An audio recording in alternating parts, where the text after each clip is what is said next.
الحمد لله نحمده ونستعينه ونستغفره ونؤمن به ونتوكل عليه ونعوذ بالله من شرور أنفسنا ومن سيئات أعمالنا من يهده الله فلا مضل له ومن يضلله فلا هادي له ونشهد أن لا إله إلا الله وحده لا شريك له ونشهد أن سيدنا ومولانا محمدا عبده ورسوله أما بعد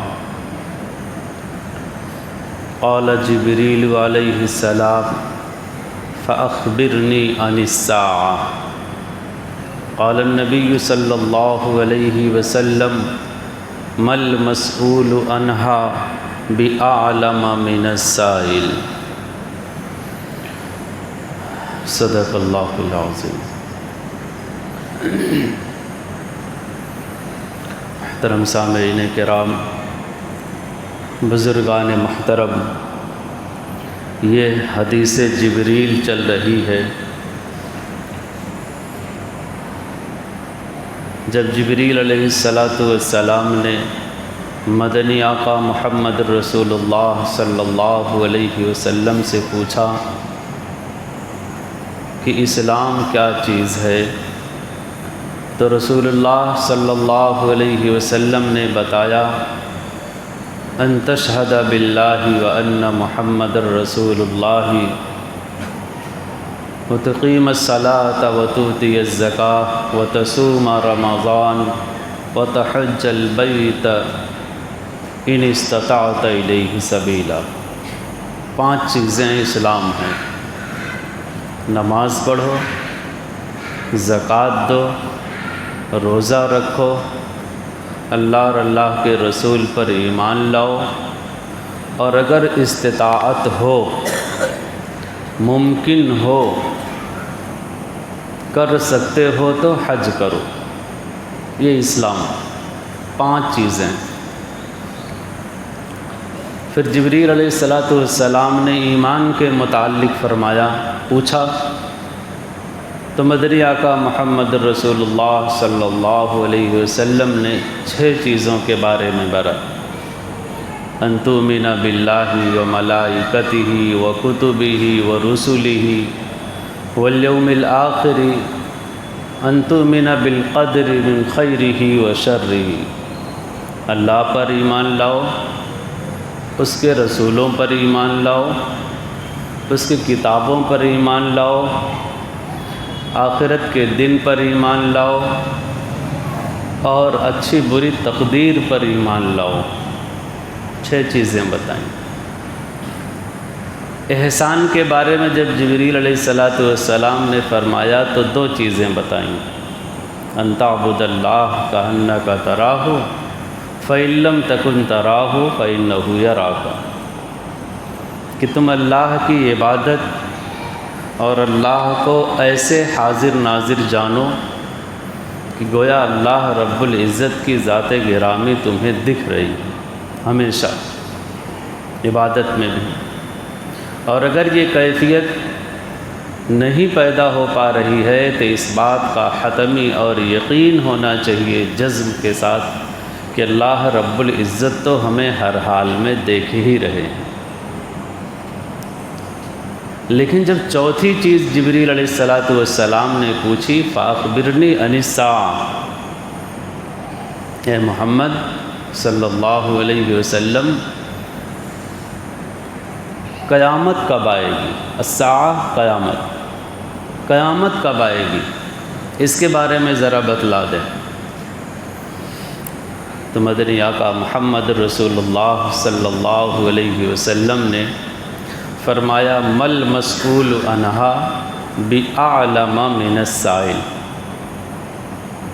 جتنا تمہیں پتہ ہے اتنا ہی مجھے بھی پتہ ہے۔ یہ بتایا، یہ نہیں کہا کہ مجھے نہیں معلوم۔ اگر اللہ کے رسول یہ کہتے کہ مجھے نہیں معلوم تو اس سے پہلے کا جتنا سوال تھا تینوں حضرت جبریل نے پوچھا، اللہ کے رسول نے بتایا، اور سوال کا جواب دینے کے بعد ہر مرتبہ جبریل نے کہا صدقتا، صحیح فرمایا آپ نے۔ اگر یہاں کہہ دیتے کہ مجھے نہیں معلوم تو بعض لوگ یہ سمجھ سکتے تھے کہ ہو سکتا ہے جبریل کو اس کا علم رہا ہو قیامت کب آئے گی، اور نبی صلی اللہ علیہ وسلم کو اس کا علم نہیں تھا۔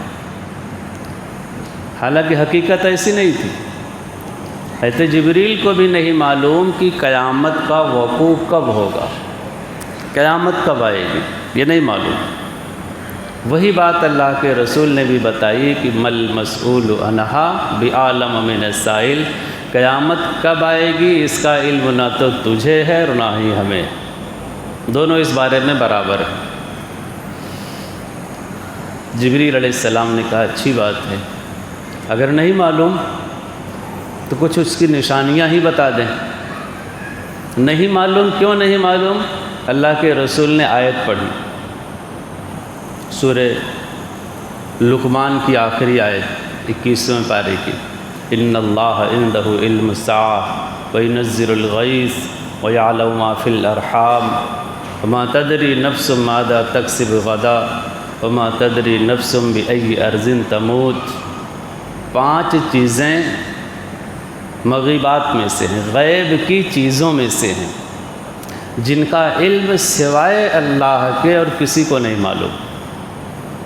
اس میں سے پہلی چیز یہی ہے ان اللہ عندہ علم الساعۃ، قیامت آئے گی اس کا یقین ہے، ہر ایک کو ہونا چاہیے، پکی اور یقینی بات ہے۔ لیکن کب آئے گی؟ 2027 میں آئے گی کہ 2050 میں آئے گی کہ 2025 میں آئے گی، کسی کو نہیں معلوم۔ ان اللہ عندہ علم الساعۃ، صرف اور صرف اللہ کو معلوم، اس کے علاوہ کسی کو نہیں معلوم، نہ فرشتوں کو معلوم، نہ نبیوں کو معلوم، کسی کو نہیں معلوم۔ وَيُنَزِّلُ الْغَيْثَ، اور بارش کا علم صرف اللہ کو ہے۔ سائنسداں یا موسمیات والے جو بھی پیشن گوئی کرتے ہیں، ایک ان کا مشینی علم ہوتا ہے، اندازہ ہوتا ہے۔ کبھی کبھی ایسا بھی ہوتا ہے کہ انہوں نے اعلان کیا کہ بارش ہونے والی ہے اور پتہ چلا دن نکلا ہوا ہے۔ کبھی کبھی ایسا ہوتا ہے کہ انہوں نے کہا کہ آج بارش نہیں ہوگی اور بارش ہونے لگتی۔ حقیقی علم نہیں، یہ ایک تجربہ ہے، ایک مشین ہے، مشینری ہے، اپنے اندازے سے ایک بات بتا دیتی ہے، صحیح بھی ہو سکتا ہے، غلط بھی ہوتا ہے۔ حقیقی علم غیب کا، کہاں کتنی بارش ہوگی، بارش ہوگی بھی کہ نہیں ہوگی، کب ہوگی، اس بارش میں خیر ہے کہ نقصان ہے، سوائے اللہ کے کسی کو نہیں معلوم۔ دنیا کا آج تک ایسا کوئی کمپیوٹر نہیں بنا جو اس بات کو بتا دے۔ وَيَعْلَمُ مَا فِي الْأَرْحَامِ، اور رحم میں کیا ہے، پیٹ کے اندر بچہ کیا ہے، مذکر ہے کہ مؤنث ہے، ایسا ترجمہ پہلے کیا جاتا تھا، لیکن اس زمانے میں الٹرا ساؤنڈ نے آ کر کے بتا دیا کہ مذکر ہے یا مؤنث پیدائش سے پہلے ہی معلوم ہو جاتا ہے۔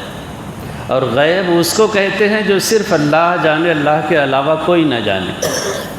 اس سے پتہ یہ چلا کہ جن لوگوں نے اس کی تفسیر اس طرح کی تھی، اس تفسیر کو اس زمانے کے لحاظ سے ہو سکتا ہے صحیح مانا جائے، اس زمانے میں تفسیر غلط ہو گئی۔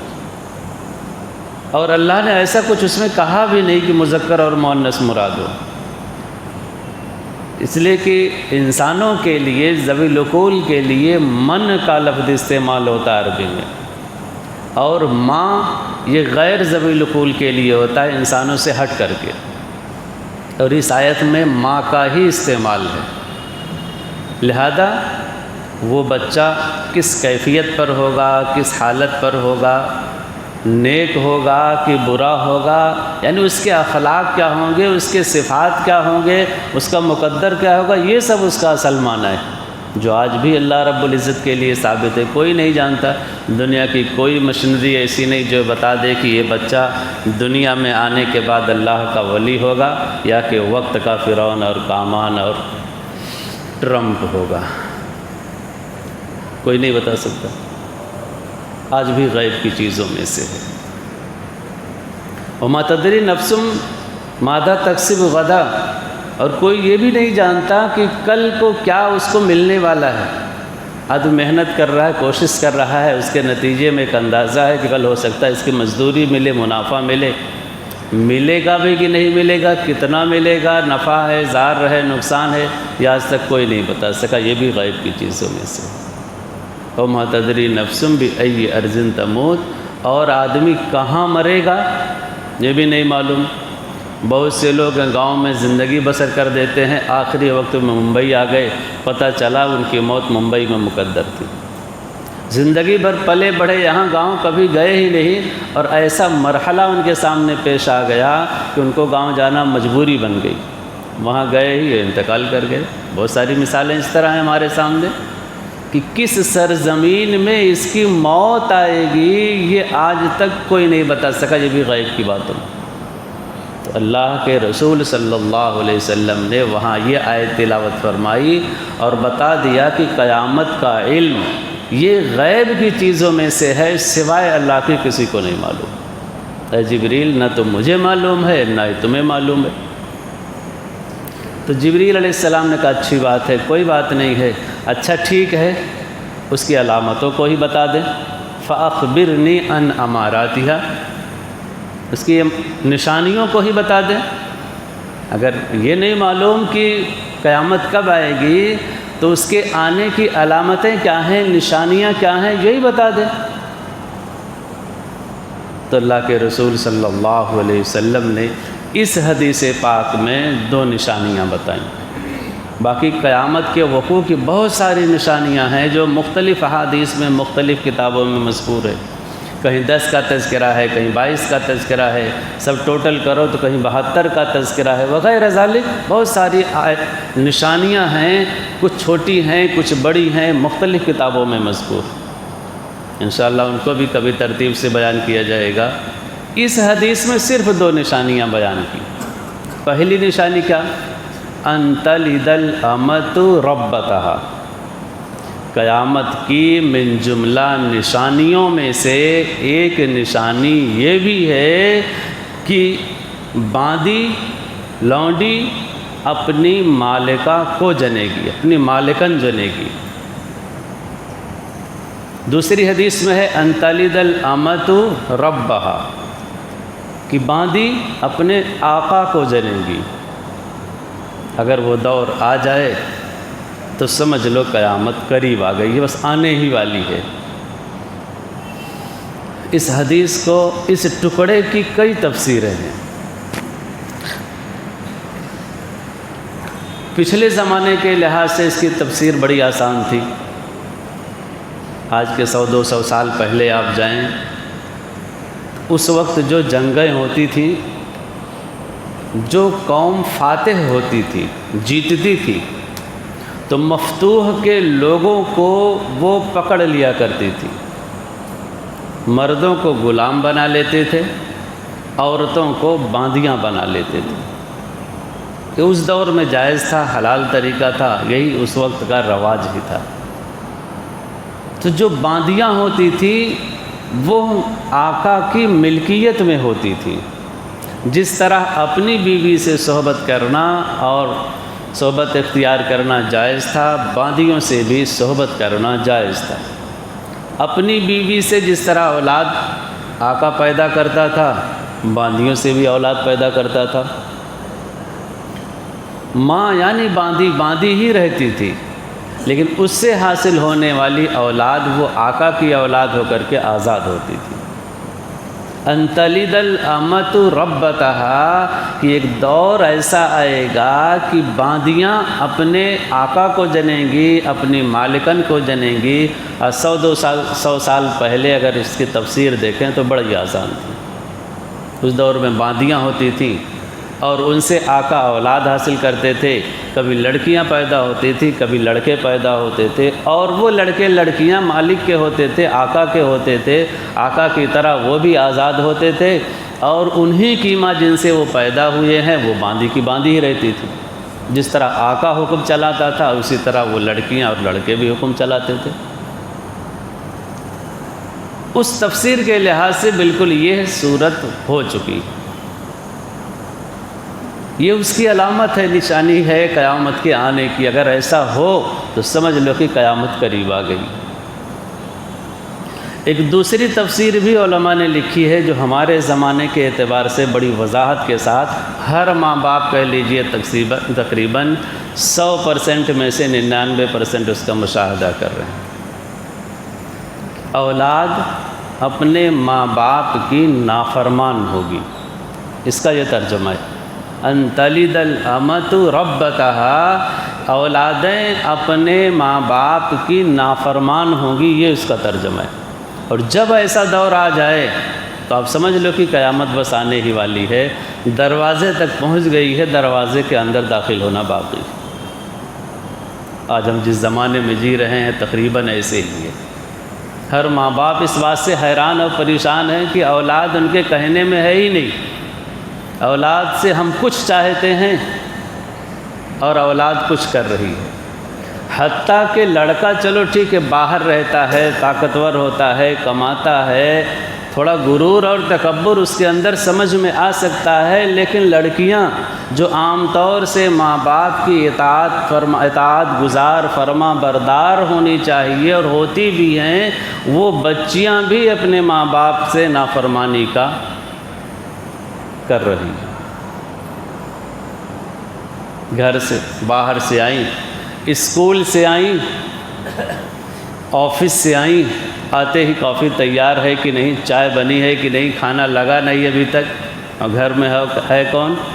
بیچاری بوڑھی والدہ ماں کھانا بنا رہی ہے، گھر کی صاف صفائی کر رہی ہے، اور یہ بچے اور بچیاں ماں باپ پر حکم چلا رہے ہیں۔ ان تلد الامۃ ربتہا، اس زمانے میں یہ معنی بڑی وضاحت کے ساتھ ثابت۔ اکثر اولادیں اپنے ماں باپ کی نافرمانی کر رہی ہیں بڑی وضاحت کے ساتھ۔ اگر ایسا دور آ جائے تو سمجھ لو کہ یہ قیامت کے علامتوں میں سے ہے، آنے والی نشانیوں میں سے ہے۔ ایسا جب ہونے لگے تو سمجھ لو قیامت قریب آ گئی۔ اس دور میں ہم اور آپ جس دور میں جی رہے ہیں، حقیقی معنی بھی اس ٹکڑے کا بالکل ثابت ہے۔ آج کے 1400 سال پہلے، 1500 سال پہلے اگر اللہ کے رسول اس زمانے کی حالت کو بتاتے تو صحابہ کرام کے سمجھ میں نہ آتا۔ اللہ کے رسول نے یہ کہہ دیا کہ اولاد یعنی پیدا ہونے والی ذات، بیٹی ہو بیٹا ہو، اپنے ان تلد الامۃ ربتہا، باندیاں اپنے مالکہ کو جنے گی، وہ بچے حکمرانی کریں گے۔ حقیقی ماں باپ سے جو بچے پیدا ہوتے ہیں ان کے اندر تب بھی کچھ عنصر باقی ہوتا ہے اپنے والدین کی اطاعت اور فرما برداری کا۔ ہم ایک ایسے زمانے میں جی رہے ہیں کہ جو حقیقی ماں باپ کے علاوہ سے بھی بچے پیدا ہو رہے ہیں، جس کو سائنس اور ڈاکٹری کی اصطلاح میں ٹیسٹ ٹیوب بیبی کا لفظ دیا جاتا ہے۔ جو ڈاکٹری پیشہ سے جڑے ہیں ان کو اچھے سے معلوم ہے، جس کو کلوننگ کا طریقہ کہا جاتا ہے۔ اس زمانے میں بہت رائج ہے۔ ہو سکتا ہے جن کے سامنے یہ مسئلہ نہ آیا ہو انہیں نہیں معلوم، جن کے سامنے ایسی ضرورت نہیں آئی ہو انہیں نہیں معلوم، لیکن اس زمانے میں تقریباً 1993 کے بعد سے جو زمانہ آیا ہے، جب سے سائنسدانوں نے اس میں کہہ لیجئے کہ سبقت حاصل کی ہے، اس دور سے لے کر کے آج تک پچھلے 30 سالوں سے کہہ لیجئے اب تو اس کی بھرمار ہے۔ ایک مالدار گھرانہ ہے مثال کے طور پر، اس ٹکڑے کو سمجھنے کے لیے 1 سال ہوا، 2 سال ہوا، 5 سال ہوا، 10 سال ہوا، 15 سال ہو گیا، اولاد نہیں ہو رہی۔ ان جوڑوں نے جا کر کے ڈاکٹری چیک اپ کرایا، پتہ چلا کہ یا تو شوہر کے اندر کمی ہے یا تو بیوی کے اندر کمی ہے۔ کلوننگ ہوتا کیا ہے وہ بتا رہا ہوں۔ ڈاکٹر نے مشورہ دیا کہ ٹھیک ہے، آپ دونوں کے مادہ منویہ لے کر کے کسی تیسرے کے رحم میں ہم رکھ دیں گے، وہ صلاحیت ہے اس کے اندر، اولاد ہو جائے گی، اولاد آپ کی ہوگی، لیکن آپ لوگوں کا مادہ منویہ ہوگا، کروموزوم ہوں گے، لہذا اولاد بالکل آپ پر ہی جائے گی، وہی خصلت، وہی فطرت، وہی شباہت، سب کچھ ہوگا۔ کبھی کبھی ایسا ہوتا ہے کہ عورتیں پیدائش والی تکلیف کو جھیلنا نہیں چاہتی، بڑے مالدار گھرانے ہیں، ہمیں تکلیف نہیں برداشت کر سکتے، لیکن اولاد تو چاہیے نا۔ پھر کسی تیسرے کو وہ لوگ ہائر کرتے ہیں، لیتے ہیں، نوکرانی ہے ان کے گھر کی، اس کو کہا بھائی کہ دیکھ تیری پگار 8,000 ہے، ایک بچہ تو میرا پیدا کر دے، تمہیں کچھ نہیں کرنا ہے، سب کچھ ہمارا ہوگا، تجھے خالی برداشت کرنا ہے، جھیلنا ہے مصیبت، اور ہم تمہیں 10 لاکھ روپیہ دیں گے۔ تیار ہو جاتی ہے بیچاری۔ اور ڈاکٹر کے ذریعے یہ عمل آج بڑی تیزی کے ساتھ دنیا میں کیا جا رہا ہے، ان دونوں میاں بیوی کے خلیات کو لے کر کے اس تیسری کے رحم میں ڈال دیا جاتا ہے، اور 9 مہینے کے بعد اولاد پیدا ہو جاتی ہے، ان جوڑوں کو ان کی اولاد مل جاتی ہے۔ اب آپ دیکھیں وہی اولاد جس سے پیدا ہوئی، جو نوکرانی تھی اس گھر کی، وہ چونکہ سمجھتے ہیں کہ ہمارے ماں باپ وہ ہیں جن کا یہ گھرانہ ہے اور یہ ہماری نوکرانی ہے، وہ یہ نہیں جانتے کہ یہ ہماری ماں ہے۔ ان تلد الامۃ ربتہا، جب وہ دور آ جائے جو کلوننگ کا ہو یا ٹیسٹ ٹیوب بیبی کا ہو، یا اس طریقے سے اولاد کی پیدائش ہونے لگے کہ وہ باندیاں، وہ نوکرانیاں اپنی مالکن کو جننے لگیں، اپنے آقا کو جننے لگیں، تو سمجھ لو کہ قیامت قریب آ گئی۔ اس حدیث کے ٹکڑے کا ایک معنی اس طرح بھی ہو سکتا ہے جو ہمارے اور آپ کے زمانے میں رائج ہے، بڑی تیزی کے ساتھ رائج ہے۔ تو قیامت کی نشانیاں تقریباً مکمل ہو چکی ہیں۔ تو یہ پہلی نشانی بتائی اللہ کے رسول صلی اللہ علیہ وسلم۔ دوسری نشانی کیا تھی؟ دوسری نشانی یہ تھی کہ ان تری العراة الحفاة العالة یتطاولون فی البنیان، کہ جب ایک ایسا دور آ جائے کہ جس زمانے میں عراتا، عاری کی جمع، ننگا بدن، پھٹا پرانا کپڑا، ایک بھیک مانگنے والا کیسے پہنتا ہے، خلیہ بناتا ہے اپنا، پھٹا پرانا کپڑا بدن پر ہو، حفاۃ، حافی کی جمع، پیر میں چپل بھی نہ ہو، علاۃ، عائل کی جمع، عالت، عائل کی جمع، تنگ دست ہو، مجبور ہو، اس طرح آدمی ہو، راعی ہو، بھیڑیوں کا، بھیڑ بکریوں کا، اونٹوں کا چرواہا ہو، یتطاولون فی البنیان، اگر اس کیٹیگری کے لوگ، ایسے مطلب نچلے دبے کچلے لوگ، غریب اور ضرورت مند لوگ بڑی بڑی اونچی عمارتیں بنانے لگیں، ایسا دور جب آ جائے تو سمجھ لو قیامت قریب آ گئی۔ آج ہم جس زمانے میں جی رہے ہیں، یہ نشانی بھی مکمل طور سے بالکل وضاحت کے ساتھ۔ بعض لوگ اہل عرب پر اس کو منطبق کرتے ہیں کہ وہ اہل عرب جو بھیڑوں کے چرواہے تھے، جو اونٹوں کے چرواہے تھے۔ آج آپ دیکھیں کہ ورلڈ کی سب سے بڑی بڑی عمارت انہی لوگوں کے یہاں پائی جاتی ہے، اور مزید ابھی ممالک دوسرے اس بات میں بڑھنے کی کوشش کر رہے ہیں، اگر ان کے یہاں 125 فٹ اونچی عمارت ہے تو ہمارے یہاں 165 فٹ اونچی عمارت ہونی چاہیے۔ وہ غیر ذالک، اس طرح 125 اگر ان کے یہاں محلے کی عمارت ہے تو ہمارے یہاں 200 محلے کی عمارت ہونی چاہیے، اور اس میں کوشش کر رہے ہیں۔ حالانکہ یہ وہیں بھی ہے اور یہاں بھی ہے، پورے ملک کے اندر ہم اور آپ جسے غریب سمجھتے ہیں، فقیر محمد سمجھتے ہیں، راستے پر بیچارہ پڑا ہوا ہے، نہ پیر میں جوتے ہیں، نہ بدن پہ کپڑا ہے، فقیر اور ضرورت مند والے دے دو بابا اللہ کے نام، اور 10-20 روپیہ پکڑاتے چلے جاتے ہیں۔ لوگوں نے بتایا کہ بہت سے ایسے بھکاری ایسے ہیں جن کے نام بینک بیلنس ہے، اور مہینے کا وہ 10 لاکھ، سالوں کا 10 لاکھ 20 لاکھ کماتے ہیں، اچھے اچھے گھر، اچھے اچھے مکانات، حویلیاں ان کی ہیں، اور اس چیز کو انہوں نے پروفیشن بنا لیا، مانگنے کا ذریعہ بنا لیا ہے۔ یتطاولون فی البنیان، ایسے لوگ جو ضرورت مند اور محتاج ہوں، کھانے کپڑے کو کچھ نہیں ہو، وہ لوگ جب بلڈنگوں میں، بنگلوں میں اپنا وہ ظاہر کرنے لگے، بنانے لگیں، تو سمجھ لو اگر ایسا زمانہ آ گیا تو بس قیامت قریب آنے والی ہے۔ یہ اس حدیث کے اندر بیان کیا گیا۔ اور یہ بات بتا کر کے حضرت جبریل چلے گئے۔ ان کے جانے کے بعد اللہ کے رسول نے پوچھا کہ جانتے ہو کون ہیں بڑے میاں؟ لوگوں نے کہا اللہ کے رسول آپ جانو اور اللہ جانے، ہم لوگ تو نہیں جانتے۔ اللہ کے رسول نے فرمایا کہ وہ جبریل تھے جو تمہیں تمہارا دین سکھانے آئے تھے۔ ظاہر بات تو نبی کو کیا ضرورت تھی، ہمیں ہمارا ہی دین، صحابہ کرام کو ہی دین سکھانے آئے تھے۔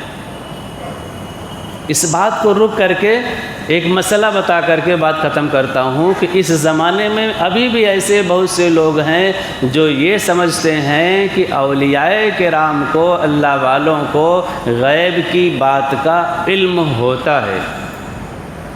بڑے بڑے بزرگان دین، شیخ عبد القادر جیلانی کے بارے میں، خواجہ اجمیری کے بارے میں، بہت سارے بڑے بڑے اللہ والوں کے بارے میں یہ عقیدہ رکھتے ہیں کہ ان اللہ والوں کو غیب کا علم ہوتا ہے۔ صحابہ کرام سے بڑھ کر دنیا میں کوئی اللہ والا اور کوئی اللہ کا ولی ہو ہی نہیں سکتا۔ ان صحابہ کرام کے مجلس میں حضرت جبریل آتے ہیں، پوری بات بتاتے ہیں، چلے جاتے ہیں، اور صحابہ کو بھنک بھی نہیں لگتی کہ یہ حضرت جبریل ہیں۔ وہ تو اللہ کے رسول نے جب بتایا تب پتہ چلا کہ جن لوگوں کا یہ عقیدہ ہے، اگر کوئی یہ عقیدہ رکھے کہ اللہ والا جو ہوتا ہے، اللہ کے جو ولی ہوتے ہیں، وہ غیب کا علم ان کو ہوتا ہے، ہماری کیفیات کا ان کو علم ہوتا ہے، تو یہ سراسر گمراہی والا عقیدہ ہے، بالکل قرآن و حدیث سے ہٹ کر کے عقیدہ ہے۔ باقی بعد میں وآخر دعوانا الحمدللہ۔